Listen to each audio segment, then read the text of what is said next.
अस्सलामुअलैकुम and welcome back to my channel learning with Hadiya. तो PSY 610 का जो हमें एक असाइनमेंट आई हुई है, क्या असाइनमेंट है वो हम लोग देख लेते हैं। लेसन नंबर 3 से है, तो आप सबसे पहले जो है ना लेसन नंबर 3 अगर आपको नहीं आपने को पढ़ा हुआ तो प्लीज़ एक दफ़ा उसको उसके जो हैंड आउट्स हैं रीड आउट कर लीजिएगा। तो सबसे पहले देख लेते हैं क्या है, क्वेश्चन क्या है। Upon the successful completion of this assignment, objectives इसके क्या हैं। Students will able to develop a better understanding of sub specialization of neuro science. Basically हमें सब स्पेशलाइज न्यूरो साइंस की जो है ना उनकी स्पेशलाइजेशन इसमें पता चलेंगी, which contribute to the understanding of brain and behavior relationship. So, given below are the scenarios related to subspecialization of neuroscience which have been discussed in lesson number 3.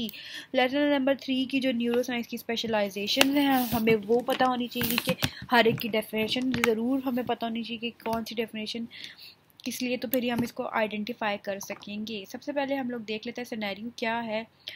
A study of the role of hippocampus in learning and memory.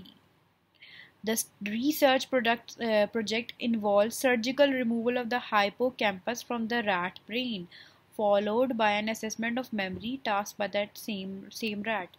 कह रहे एक जो rat है उसकी surgical removal हो गई है, किसकी, हाइपोकैम्पस की। जो हमारे दिमाग में एक पार्ट होता है हाइपोकैम्पस, और हाइपोकैम्पस का क्या रोल होता है, लर्निंग और मेमोरी में बहुत ज़्यादा रोल होता है। तो ये यहाँ पे ये कौन सी सब डिवीजन आएगी, फिजियोलॉजिकल साइकोलॉजी।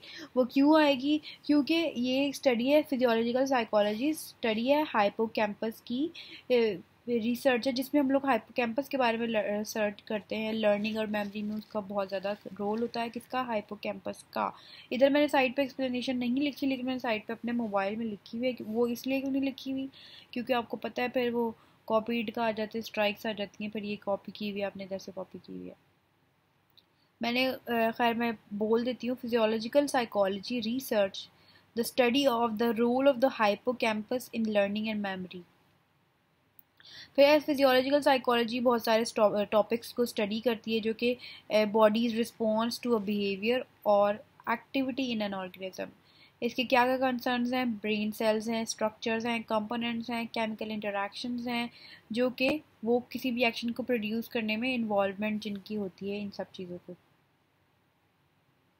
साइकोलॉजिस्ट इस फील्ड में यूजुअली जो है कि उनकी किस चीज़ पे अटेंशन होती है, जैसे इन टॉपिक्स पे, किन पे टॉपिक्स पे अटेंशन होती है, स्पीच, स्लीप पे, इमोशन पे, इंजेशन पे, सेंसेस पे, रिप्रोडक्टिव बिहेवियर पे, लर्निंग, मेमोरी, कम्युनिकेशन पे, इन चीज़ों पे, फार्माकोलॉजी और न्यूरोलॉजिकल डिसऑर्डर्स पे। आगे जो दूसरा है सिनेरियो वो पढ़ लेते हैं। A study of effects of barbiturates on social behaviour.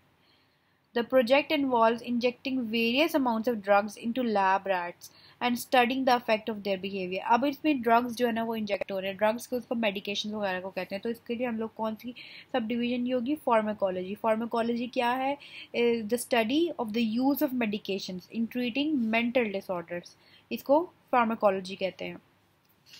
एक और तरीके से भी हम इसको डिफाइन कर सकते हैं, वो क्या है, ये साइंटिफिक स्टडी है of the effects of drugs. Effects देख रहे हैं ना हम लोग इसमें, रैट्स के ऊपर क्या इफेक्ट्स होंगे, कि जब लैब पे परफॉर्म होंगे तो उनके इफेक्ट्स देखेंगे। Can have scientific study of the effects of drugs can have a wide range of mental illness and how they affect behaviour. उसके बाद आ रहा है कंपैरेटिव साइकोलॉजी का आ रहा है। Study of an elaborate process the language acquisition. A group of chimpanzees will be observed over a period of time to see how they communicate with each other and maintain a social hierarchy in their group.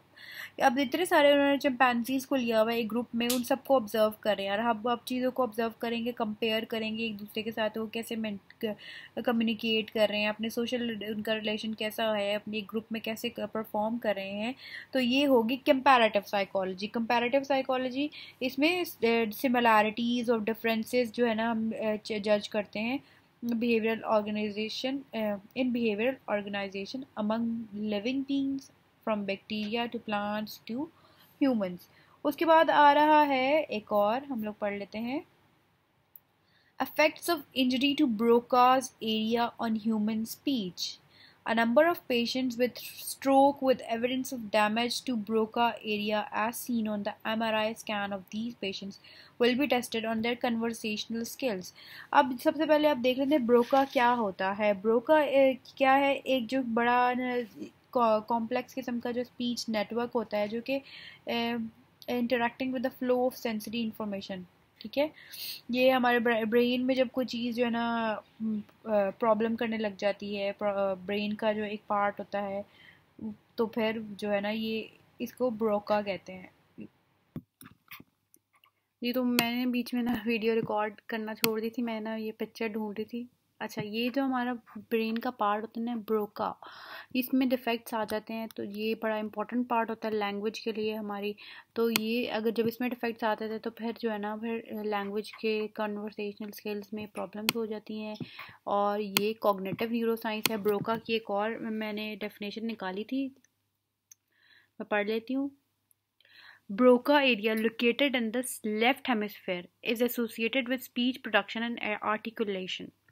उसके बाद neuroscience of language ये है cognitive neuroscience है. सारी बात है, उसकी जो ब्रांच है वो है कॉग्निटिव न्यूरोसाइंस जो कि लैंग्वेज में हेल्प करती है, जो कि रिलेशनशिप बताती है between our mental experiences and our biology with experience on the brain and the context of our bodies. तो और इसकी डेफिनेशन हमारी जो PDF फाइल्स हैं उसमें भी है, मैं आपको दिखा देती हूँ.